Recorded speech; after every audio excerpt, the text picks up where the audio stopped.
नमस्कार दोस्तों, मैं सुरेंद्र खरिया हूं और मैं नोएडा में एक प्रॉपर्टी कंसल्टेंट हूं। मैंने बताया था कि जब आप प्रॉपर्टी ले रहे होते हैं तो क्या आपको डरना चाहिए?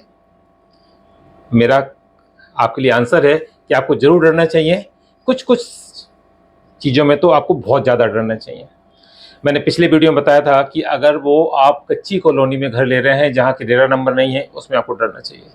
मैं आज आपको बताऊंगा कि अगर प्रॉपर्टी के डॉक्यूमेंट प्रॉपर नहीं है तो आपको डरना चाहिए। प्रॉपर्टी के डॉक्यूमेंट पूरे नहीं होने से, अच्छे नहीं होने से मतलब क्या है?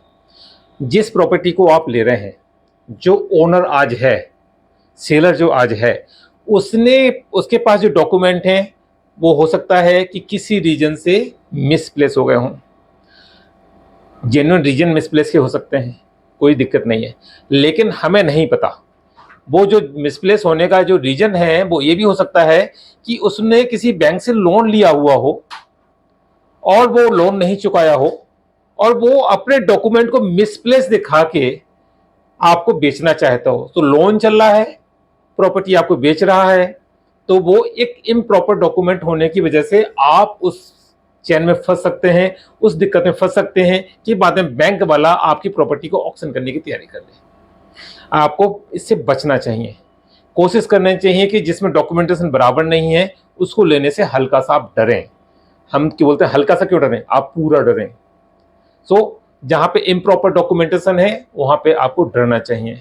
कई बार ऐसा भी होता है कि प्रॉपर्टी का जो डॉक्यूमेंट है वो 2 लोगों के नाम से है, 3 लोगों के नाम से है और कोई एक बंदा ही सेल करने के लिए सामने आता है। जब भी आप ऐसा कुछ देख रहे हैं तो आप कोशिश करें कि जितने बंदों के नाम से प्रॉपर्टी है, जितने लोगों के नाम से प्रॉपर्टी है, उन सभी लोगों से आप अपने एग्रीमेंट टू सेल में उसको अपना पार्टी बनाएं और उनसे प्रॉपर डॉक्यूमेंट कराएं, प्रॉपर साइन कराएं। उसके बाद ही आप उस प्रॉपर्टी को लें। अगर ऐसा नहीं हो रहा है तो आपका डरना बहुत जरूरी है।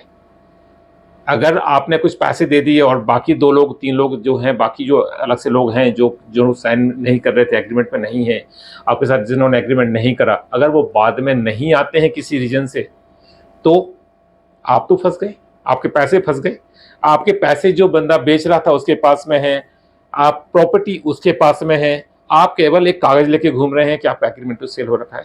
आप कोर्ट केस कर सकते हैं, आप पुलिस में जा सकते हैं, बट प्रॉपर्टी क्या आपने इसके लिए ली थी कि आप कोर्ट केस करेंगे, आप पुलिस के पास जाएंगे?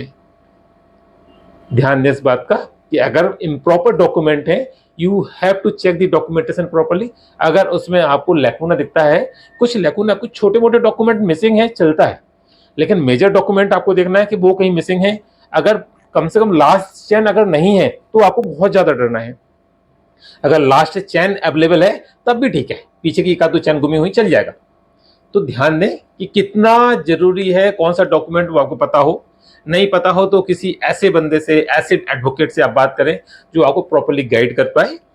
तो आप ध्यान दें कि जब प्रॉपर्टी ले रहे हैं तो कुछ चीज़ों से सतर्कता करनी है, ये भी एक आपका एक पॉइंट है। Thank you so much, thank you for watching.